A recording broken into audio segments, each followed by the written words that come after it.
丈夫的白月光突然回国，当着众人面给了我一巴掌，结果我流产了。这个本不被丈夫所期望的孩子，就这样消失在了我的生命中。然而，当一切尘埃落定，我才震惊地发现，这一切的背后竟隐藏着一个更为惊人的秘密。这一切都不是偶然。大家好，开始今天的分享之前，希望你能给人间烟火点个订阅，我将会分享更多优质的内容。向安，你真的以为你能取代我在他心中的位置吗？程希瑶的声音在聚会的喧嚣中尤为刺耳，他的手猛地升起，重重地落在我的脸上。我触摸着火辣辣的脸颊，心中满是震惊和痛苦。程希瑶，你这是什么意思？我愤怒地看着他，眼中是不解夹杂愤怒。意思？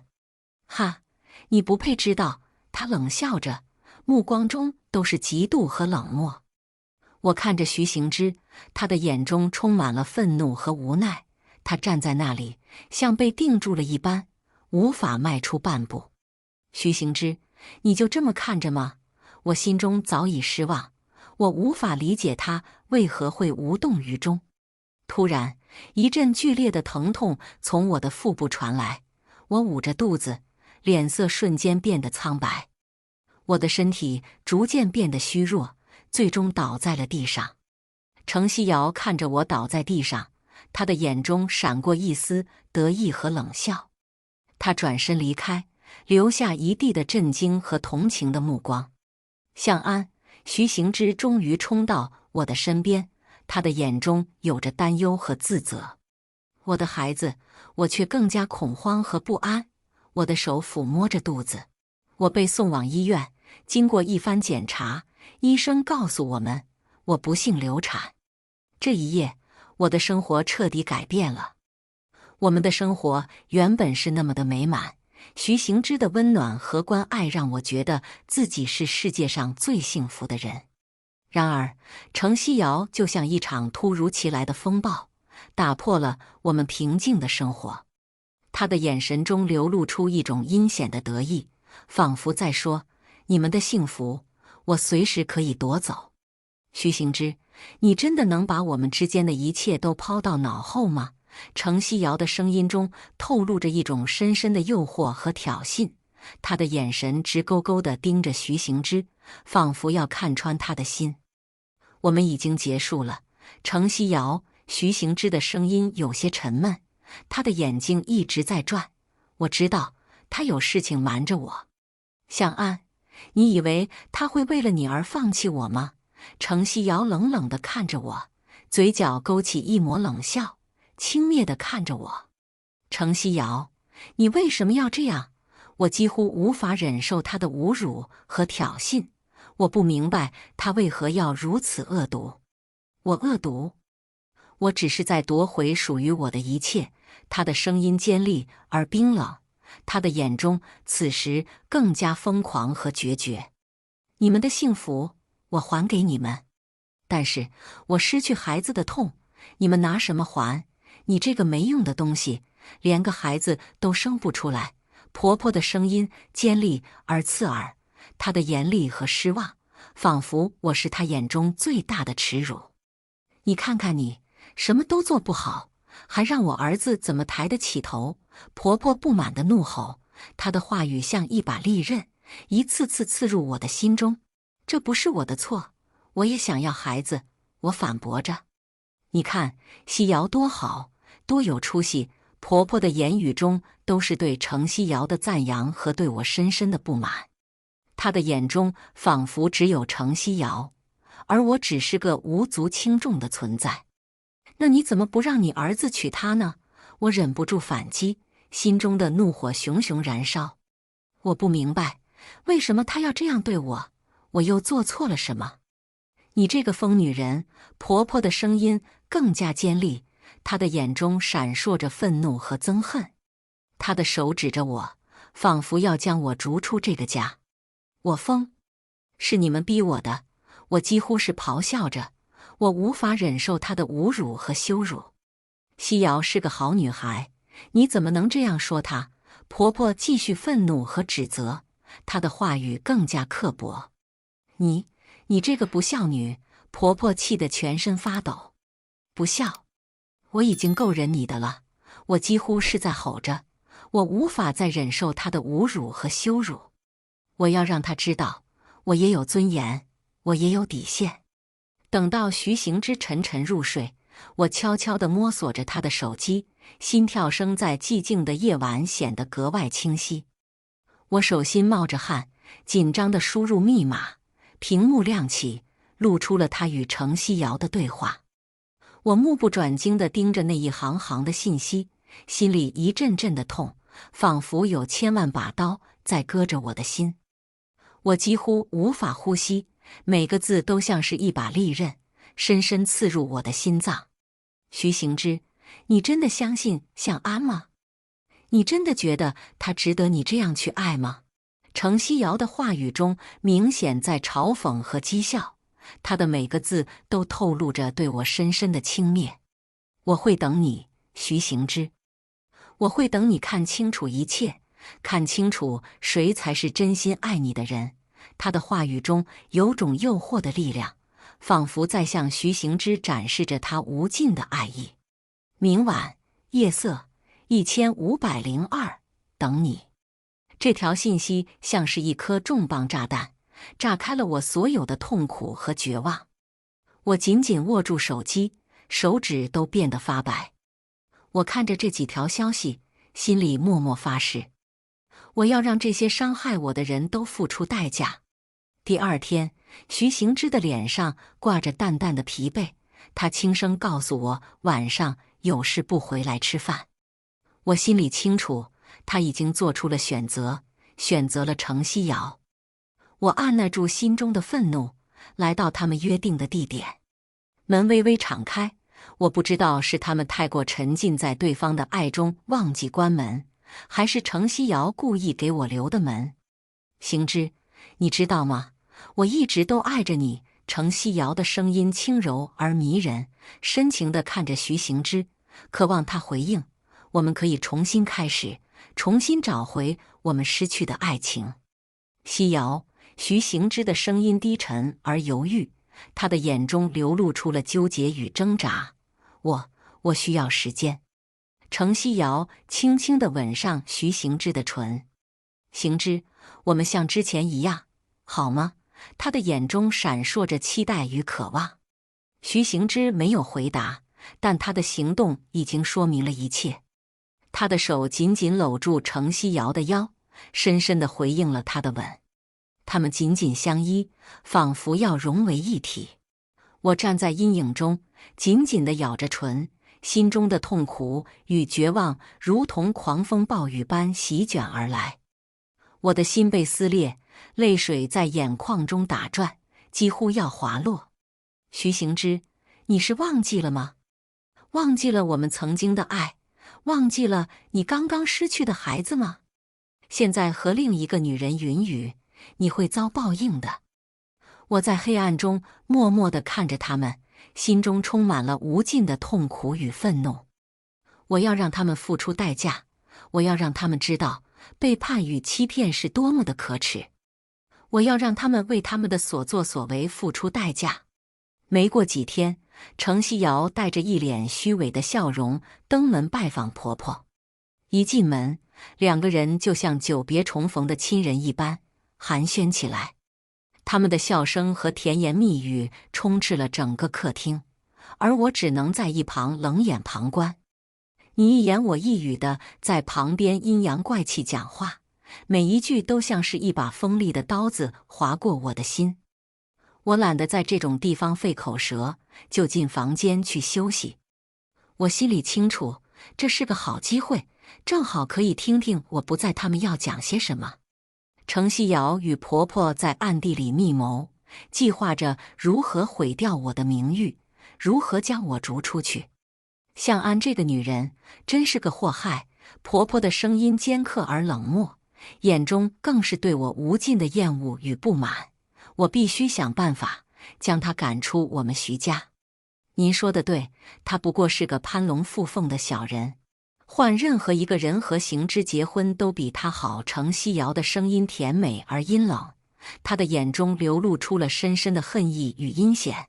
我们必须让徐行之看清他的真面目，让他知道，她不过是个贪图他的财富与地位的女人。我攀龙附凤，当初可是徐行之死皮赖脸追的我。我觉得这个男生对我好，我才愿意的。现在看来，一个男生对你好，并不能当饭吃。我心中的怒火越烧越旺，但我知道，我不能在这个时候爆发。我开始秘密调查程西瑶的过去，我搜寻着她的一切记录，一切线索。我像一名侦探一样，深入她的生活，探索着她的过去。我走访了她的老家，她的学校，她的朋友。我试图从她的过去中找到她真实的一面，找到她隐藏的秘密。我与她的老邻居交谈，询问她的成长经历；我与她的老同学聊天，了解她的学生时代。我深入她的生活，试图揭开她完美外表下的真实面目。功夫不负有心人，我终于发现了一个震惊的秘密：程西瑶居然整过容。眼前她高中时候的照片和她大学完全就不是一个样子。她的眼睛，她的鼻子，她的唇，每一处都经过了精心的雕琢，完全改变了她原本的模样。我看着她那张张经过整容手术后的照片，心中满是震惊与不解。徐行之，如果你知道，你心目中完美至极的女神，曾经为了完美而不择手段，甚至整过5次容，你会作何感想啊？回到家，我把这些照片匿名发送在徐行之的邮箱里。他打开邮箱的那1分钟，我在看他的表情，先是皱眉，然后长叹一口气，开始沉思。这只是一个小惊喜，更惊喜的还等着他呢。第一次见到徐行之是在一个同事聚会上。那天大家都在欢声笑语中享受着聚会的愉快。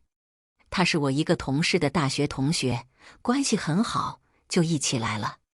他穿着一件简单的白色衬衫，微笑着走向我，而我的眼睛却没有看过他一眼。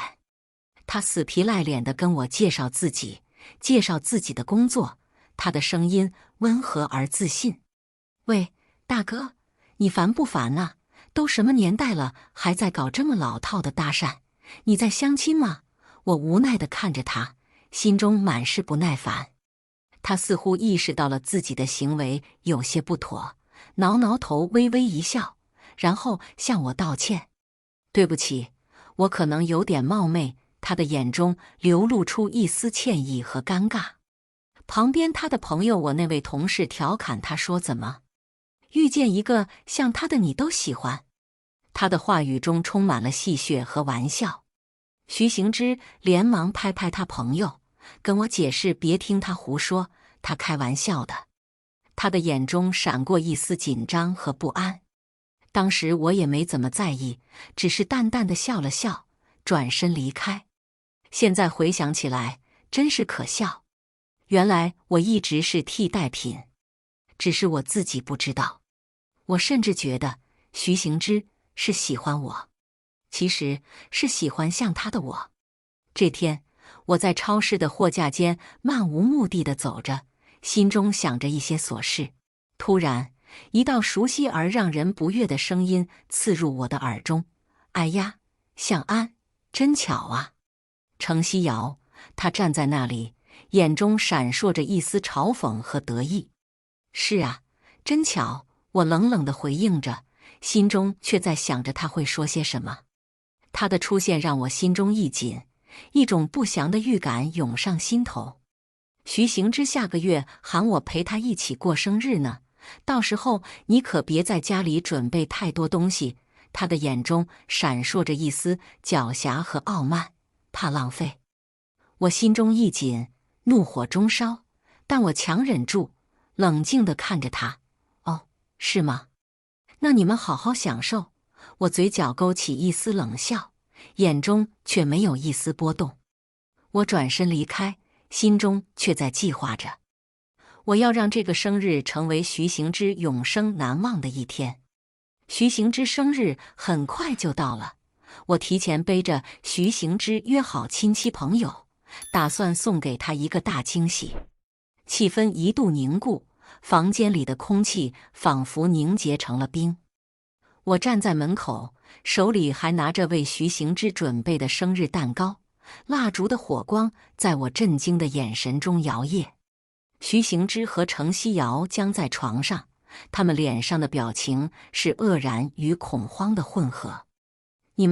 我装作什么都不知道的样子，脸上还挤出几滴眼泪。徐行之迅速从床上跳下，他的脸红的就像熟透的苹果。他结结巴巴地想要说些什么，但似乎又无从开口。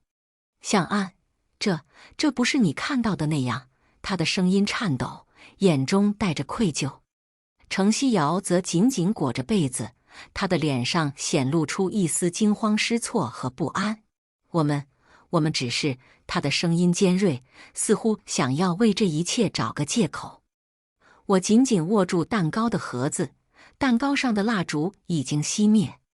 我假装要晕倒。徐行之，我们好心好意给你安排生日惊喜，而你和他……我指着程希瑶，声音冷硬。徐行之的脸上满是汗水，他似乎想要解释，但却无法说出口。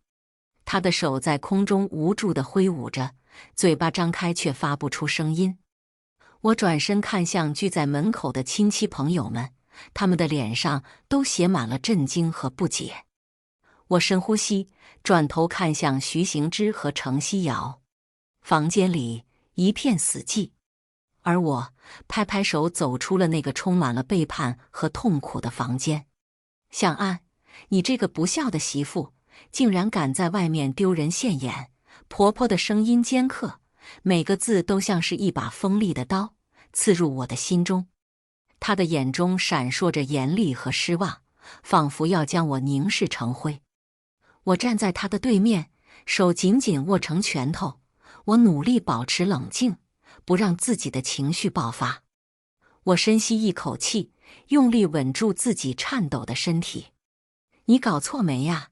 你儿子和程希瑶搞在一起。我声音冷静但坚定，每个字都清晰地刺入她的耳膜。婆婆冷笑着，她的眼中更加明显地流露出恶意。他们只是在谈工作。你以为你这么一说，就能掩盖你自己的丑行吗？你以为你这样就能破坏我们家的名声吗？她的声音更加尖锐，她的眼神更加冷漠，仿佛要将我凝视成灰。我深呼吸，稳住自己的情绪。哇哦，光着身子谈工作呢？谈的是什么工作呀？讲出来，我听听。我坚定地说着，目光与婆婆对视，没有丝毫退缩。婆婆的脸色一变，她的眼中闪过一丝惊慌，但很快就被更加强烈的恶意所取代。你这个狡猾的女人，竟然敢反驳我！她站起身来，指着我大声斥责，她的声音震得整个房间都在颤抖。你们一家都会为自己的行为付出代价的，我平静地说着，眼中的火焰燃烧得更加旺盛。婆婆的脸色阴沉得可怕，她的身体颤抖着，仿佛随时都会爆发出更加恐怖的怒火。而我站在她的对面，看着她发疯。阳光透过窗户洒在客厅的地板上，映出了婆婆和程希瑶惊慌失措的脸。他们坐在沙发上，手紧紧攥着，眼神游移不定，仿佛想要找到一丝逃脱的可能。我站在他们的对面，手中紧握着一叠文件。这些都是你们的聊天记录和邮件，我一字一顿地说，每个字都清晰而坚定，全是你们合谋要毁掉我的名誉的证据。婆婆的脸色变得更加苍白，她的手微微颤抖，眼中闪过一丝恐慌。她的嘴唇紧紧抿着，似乎在努力寻找着解释的言辞。这是怎么回事？你怎么会有这些东西？他结结巴巴地问，声音中透露出一丝惊恐。他的眼神在我和程西瑶之间来回移动，试图寻找一丝支持。程西瑶的眼中也露出了惊恐和绝望，嘴角抽搐着。他的手紧紧攥着裙角，仿佛在寻找一丝安慰。这不可能，这些都是假的！他尖叫着，试图否认这一切。他的眼中蓄满了泪水，但我知道那不过是他的伪装。我没有回答他们的问题，只是冷静地看着他们，让他们在自己的罪行面前无地自容。你们自己清楚，我平静地说着，没有丝毫的情绪波动。婆婆和程西瑶的阴谋变得更加狡猾和阴险，他们不仅制造假象，混淆视听，还开始找人在外面散播谣言，试图将所有的罪名都推到我头上。这些谣言如同瘟疫一般在外面蔓延开来，每个人都在议论纷纷。真是恶人先告状！我冷笑着，心中更是无限愤怒和无奈。他们居然反咬我一口，将所有的罪名都推到我头上，真是无恶不作。但是这个社会诽谤是要受到法律制裁的。这一天，所有的事实都被揭露，所有的真相都被摆在了光天化日之下。我以诽谤、造谣、污蔑的多重罪名起诉婆婆和程西瑶，他们要赔偿我所受的所有损失，直到我满意为止。婆婆和程西瑶的罪行被所有人知晓，他们无地自容，成为了众矢之的。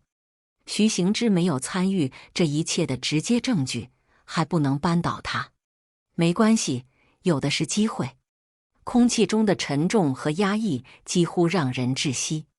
徐行之站在那里，他的脸色苍白如纸，眼中无尽的自责和悔恨。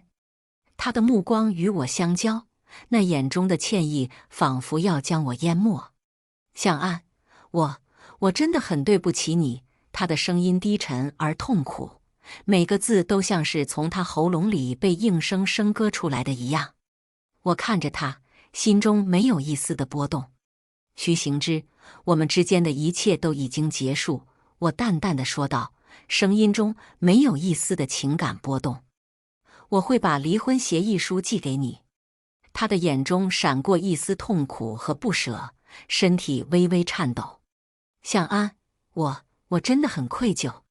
我知道我做错了很多事。他的声音带着哭腔，眼含泪水。愧疚？现在知道愧疚了。我冷冷地打断他。当你和程西瑶在一起的时候，你有没有想过我？有没有想过我失去的孩子？当你背叛我们的婚姻的时候，你有没有想过这会给我带来多大的伤害？他无言以对，他的眼中充满了痛苦和无助。他的手紧紧握成拳头，身体不停地颤抖。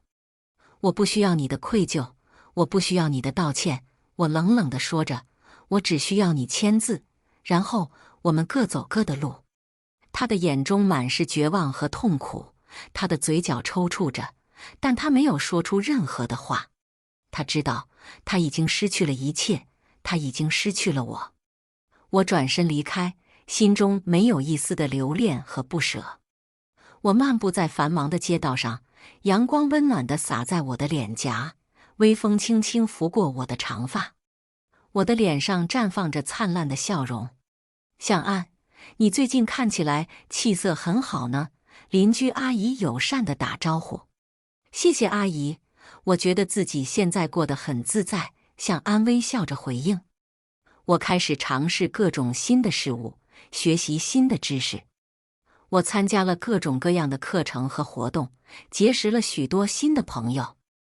我的生活变得更加多姿多彩，我的心情变得更加愉快开朗。向安，你学烹饪学得怎么样了？新朋友好奇地问。还在摸索中，不过我觉得很有趣。向安笑着说。我不再依赖于任何人，我成为了一个真正独立的女性。我的生活变得更加充实，我的心情变得更加自由。向安，听说你的新项目做得很成功，同事赞赏地说。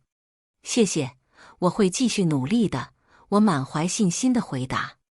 我开始享受孤独，开始享受自由。我不再被任何人束缚，我不再被任何人控制。我的生活变得更加自由，我的心情变得更加快乐。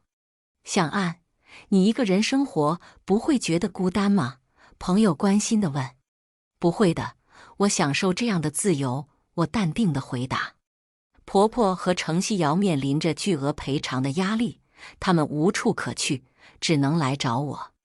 婆婆的脸色苍白如纸，她的双手紧紧地攥在一起，她的声音颤抖着：向安啊，我们可以坐下来好好谈谈，你要什么我们都可以给你，只要你愿意撤回诉讼。程希瑶的眼中闪烁着泪光，她的脸上满是哀求。向安，我真的知道我错了，我愿意离开徐行之，我愿意做任何事来补偿你，只要你能原谅我。她的声音带着哭腔，她的身体微微颤抖。婆婆和程希瑶无计可施，他们试图通过各种手段来挽回局面，但都无济于事。向安，我真的知道错了，我愿意接受任何的惩罚。程希瑶哭着说。我永远不会原谅背叛我的人，我冷静地说。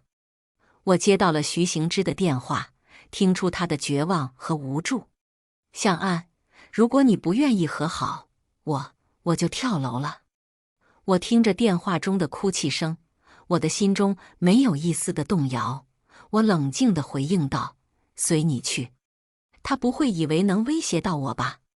他以为他的死能换来我的回心转意。他错了，他彻底错了。没过几天，我又收到徐行之发给我的婚礼请柬，是他和程希瑶的。那张请柬上，他们笑得多么灿烂，多么幸福，还附上一句话：向安，是你逼我的。他的字迹中充满了愤怒和怨恨。徐行之是脑子有点问题吧？我逼他了吗？明明是他自己愿意呀。我倒要去看看他葫芦里卖了些什么药。我要看看他和程希瑶的婚礼会是一场怎样的闹剧。我要看看他们在众人面前会表演出怎样的一幕。我握紧了请柬，眼中闪过一丝冷笑。阳光透过窗帘的缝隙洒在华丽的大厅上，人群中窃窃私语的声音和偶尔的笑声交织在一起。然而，这和谐的氛围被一则突如其来的消息打破。婆婆突然走进大厅，她的脸色苍白，眼中闪烁着恐慌和悔恨的光芒。你们不能结婚，因为程希瑶其实是徐行之的亲姐姐。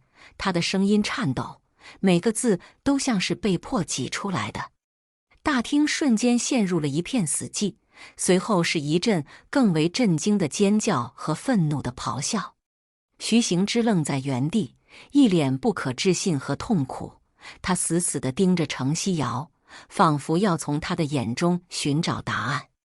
程希瑶的脸色一变，下秒恐慌。他张口欲言，但是无法发出声音，他的手颤抖着，他无法相信这一切。婆婆的眼中满是悔恨和痛苦，她看着徐行之和程希瑶，她的心中无尽的自责和痛苦。这都是我造的孽啊！她的膝盖一软，几乎要跪倒在地。而我静静地站在一旁，看着这出好戏。精彩，当真精彩！